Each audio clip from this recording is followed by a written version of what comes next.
Tonight, a worldwide exclusive. Princess Diana, as you've never heard her before. I hated myself so much. I didn't think I was good enough.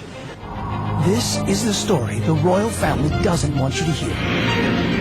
A story so damning, Diana had to record it secretly on tape. My husband made me feel so inadequate in every possible way. She hoped the tapes would change her life for the better. They wound up changing history. Now, 6 years after her death, her voice will finally be heard. Diana, intimate and unrehearsed. I said, I can't marry him. I can't do this. This is absolutely unbelievable. Both joyful and anguished. I was just so desperate. I knew what was wrong with me. With remarkably candid confessions and explosive revelations. I was trying to cut my wrist with razor blades. Plus, never-before-seen video that offers a rare glimpse at the lighter side of a princess. To that question.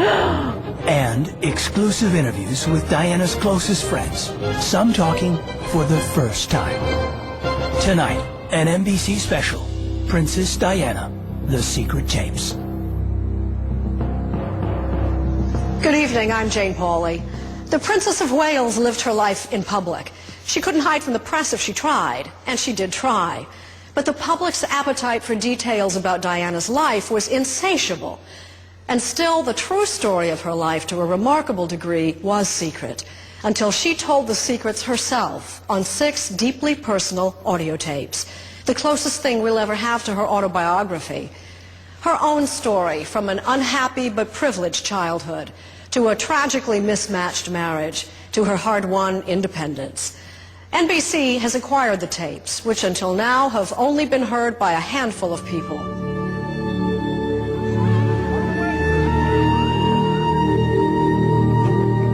My own children.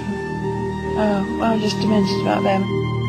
There are poignant moments, especially when Diana talks about her sons, William and Harry.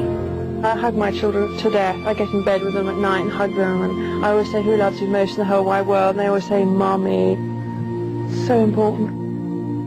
But there is bitterness, too, and jaw-dropping honesty. You may have heard that Diana tried to commit suicide, but tonight you'll hear her describe it herself. Charles said I was crying wolf, and I said I just felt so desperate, and I was crying my eyes out. And he said, I'm not going to listen, you're always doing this to me. He said, I'm going riding now. So I threw myself down the stairs, bearing in mind I was carrying a child.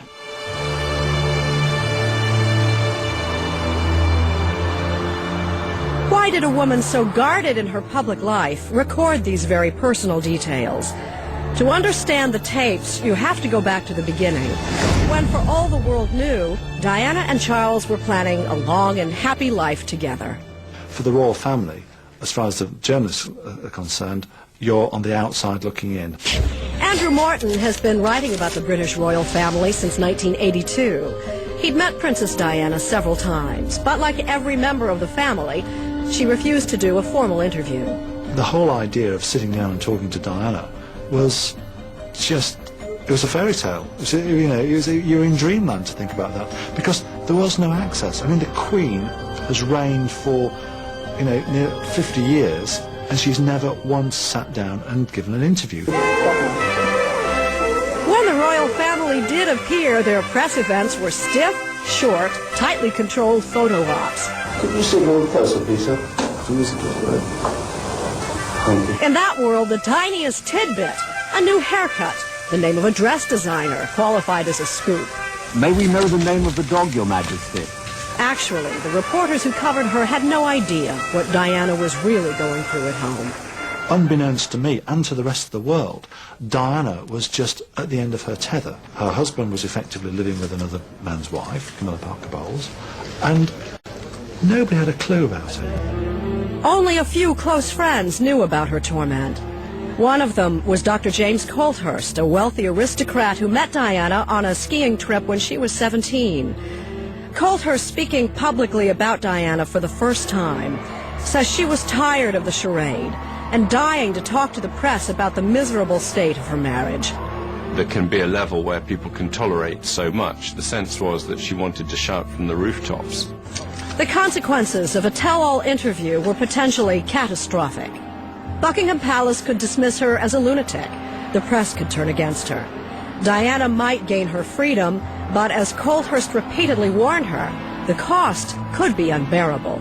The monarch had control over Diana's children, something she was acutely aware of. They might try to label her as psychiatrically unsound, that she would then lose her 2 children. Colthurst urged her to tell her story through an intermediary.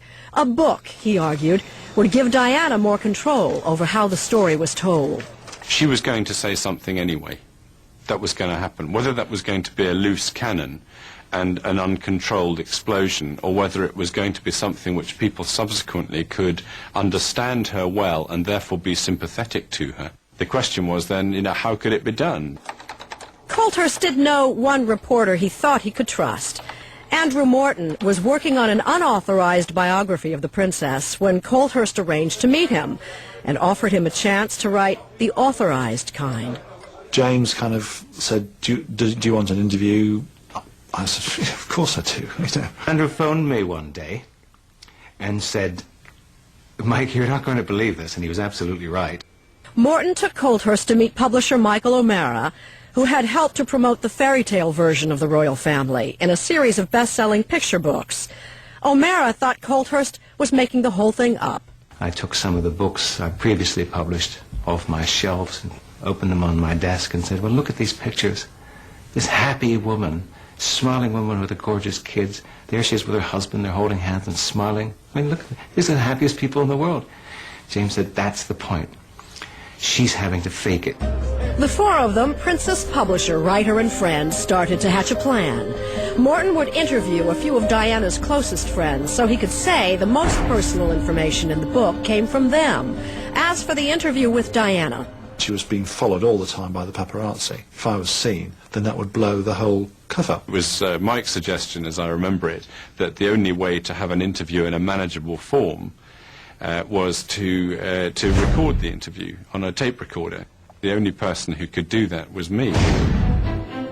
Morton would write interview questions, and Colthurst would ask them, recording Diana's answers on tape. No one would suspect him. He came to Kensington Palace to see Diana all the time.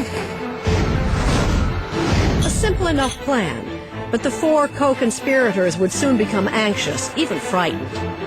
There would be secret meetings outside of London, scrambler phones, even an office break-in. And with all the precautions, not one of them predicted the explosive impact these tapes would have. One afternoon in May 1991, James Colthurst rode to Kensington Palace on a bicycle.